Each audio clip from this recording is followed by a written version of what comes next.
തിരുവനന്തപുരം പത്മനാഭസ്വാമി ക്ഷേത്ര പരിസരത്തും സുരക്ഷ ശക്തമാക്കി. Kerala police, India reserve battalion, anti terrorist squad എന്നിവരുടെ നേതൃത്വത്തിലാണ് ക്ഷേത്രത്തിന്റെ സുരക്ഷ.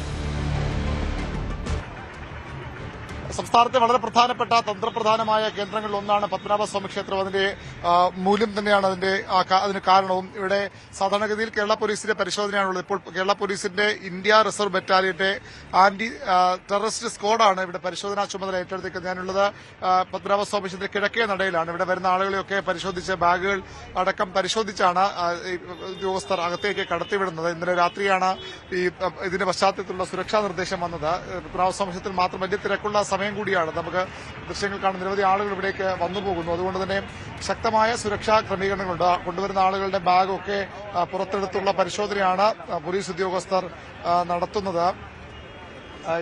ഇത് ജാഗ്രത, രാജ്യമാകെയുള്ള അതിജാഗ്രത പിൻവലിക്കുന്നവരെ ഇത്തരം പരിശോധനകൾ തുടരും. കേരള പോലീസിന്റെ സുരക്ഷാ വിഭാഗം നേരത്തെ തന്നെ ഇവിടെ ഈ സുരക്ഷാ ചുമതലയിലുള്ളതാണ്. കേരള പോലീസ് ഉദ്യോഗസ്ഥർ ഇപ്പോൾ ഇവർ ഈ സാധാരണഗതിയിൽ ഈ IRB സ്ക്വാഡും ക്ഷേത്ര സുരക്ഷാ ചുമതല ഉണ്ടെങ്കിൽ പോലും പരിശോധനകൾക്ക് അവരെ പങ്കെടുപ്പിക്കാറില്ല, പരിശോധനകൾക്ക് അവർ എത്താറുമില്ല. പക്ഷേ ഈ ഡൽഹി ബ്ലാസ്റ്റിന്റെ സ്ഫോടനത്തിന്റെ പശ്ചാത്തലത്തിലാണ് ഇത്തരം ഒരു നടപടികളിലൂടെ കൂടി കടന്നു പോകുന്നത്. എല്ലാ നടകളിലും, ക്ഷേത്രത്തിലെ എല്ലാ നടകളിലും ഇത്തരം പരിശോധനകൾ നടത്താനാണ് തീരുമാനം.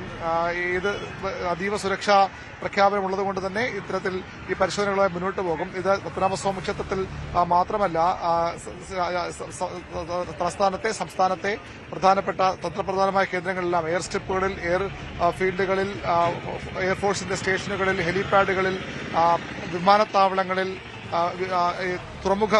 വിഴിഞ്ഞം തുറമുഖത്തടക്കം എല്ലാ സ്ഥലങ്ങളിലും ഇത്തരത്തിൽ കർശനമായ സുരക്ഷാ ക്രമീകരണങ്ങൾ ഏർപ്പെടുത്താൻ നേരത്തെ കേന്ദ്ര ആഭ്യന്തര മന്ത്രാലയം നിർദ്ദേശം നൽകിയിരുന്നു. 3 ദിവസം ഈ സുരക്ഷാ പരിശോധനകളും സുരക്ഷാ മുൻകരുതലുകളും ഉണ്ടാകും. വരുന്ന ആളുകളെ മുഴുവൻ പരിശോധിച്ച്, വാഹനങ്ങളിൽ വരുന്ന ആളുകളെ അടക്കം പരിശോധിച്ചാണ് ഇപ്പോൾ ഈ ക്ഷേത്രത്തിനകത്തേക്ക് കടത്തിവിടുന്നത്. മറ്റ് വിമാനത്താവളങ്ങളിലും അതുപോലെ തന്നെ റെയിൽവേ സ്റ്റേഷനിലും ഇന്നലെ തന്നെ പരിശോധന ഉണ്ടായിരുന്നു. വിമാനത്താവളങ്ങളിലും ഈ വായുമാർഗത്തിലെത്തുന്ന എല്ലാ സ്ഥലങ്ങളിലും ആ രീതിയിലുള്ള പരിശോധനയുണ്ട്. കടൽ തീരങ്ങളിൽ സമാനമായ പരിശോധനയുണ്ട്. വിഴിഞ്ഞം വളരെ തന്ത്രപ്രധാനമായ തുറമുഖമാണ്, രാജ്യത്ത് തന്നെ തന്ത്രപ്രധാനമായ തുറമുഖമാണ് വിഴിഞ്ഞത്ത് സമാനമായ പരിശോധനയുണ്ട്. അങ്ങനെ അതിജാഗ്രതയിലാണ് രാജ്യം. അതിന്റെ എല്ലാ പരിശോധനകളും എല്ലാ സുരക്ഷാ ഒരുക്കങ്ങളും തലസ്ഥാനത്തും കേരളത്തിൽ പൊതുവിലുമുണ്ട്. സജിത്ത.